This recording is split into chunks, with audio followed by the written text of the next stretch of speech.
Bonjour à tous, dans cette vidéo nous allons apprendre à déterminer l'expression d'une fonction affine à partir de la courbe représentative de celle-ci. Pour cela nous travaillerons avec l'exemple représenté ci-contre. Vous voyez dans un repère une droite représentant une fonction affine f. Alors tout d'abord il faut se rappeler d'après le cours quelle est l'expression générale d'une fonction affine. Une fonction affine est définie par une expression du type f de x égale ax plus b. Je rappelle que petit a représente le coefficient directeur de la fonction affine et donc celui de la droite et petit b l'ordonnée à l'origine de celle-ci. Dans un premier temps, nous chercherons toujours à déterminer en premier lieu le coefficient directeur petit a. Pour cela, sur votre droite, vous allez placer deux points A et B quelconques, de sorte que vous soyez certain qu'ils soient sur votre droite. J'ai choisi ici les points A de coordonnées -2, 3 et B de coordonnées 2, 1. À partir de ces deux points, nous pouvons calculer le coefficient directeur petit a de la fonction à l'aide de la formule du cours, petit a étant égal à yb moins yk sur xb moins xa. Dans le cas présent, vous obtenez un petit a égal à moins 1,5. À partir de là, vous pouvez déjà conclure à une partie de la fonction affine. Vous savez à ce stade du calcul que f de x est égal à moins 1,5 de x plus b. Il ne nous reste donc plus qu'à déterminer l'ordonnée à l'origine de la fonction affine, c'est-à-dire la valeur de b.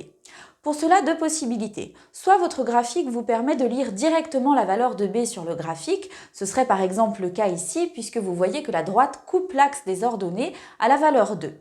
Pour cela, il faudrait être certain que votre droite passe bien par cet endroit et donc si l'énoncé ne l'indique pas clairement, il est préférable de déterminer la valeur de b par un calcul. Nous allons donc ici pour cela utiliser tout simplement un des points par où passe la droite. Je vais par exemple prendre le point B de coordonnées 2, 1. Vous pouvez très bien choisir n'importe quel autre point de votre droite, vous trouverez à l'issue du calcul le même résultat que le mien. Nous reprenons donc avec le point B de coordonnées 2, 1, le fait que ce point soit sur la droite représentant la fonction f signifie pour la fonction que f de 2 est égal à 1, c'est-à-dire que l'image de 2 par la fonction vaut 1. Nous allons donc tout simplement traduire cette donnée dans l'expression de la fonction affine. Je reprends donc la fonction f de x. Je sais depuis le calcul du coefficient directeur que f de x est égal à moins 1,5 de x plus b.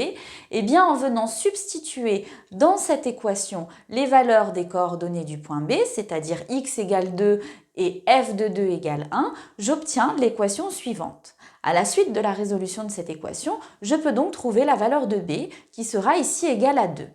Je conclurai de tous ces calculs que l'expression finale de la fonction f est f de x égale moins 1,5 de x plus 2. Pour résumer cette méthode, deux étapes simples.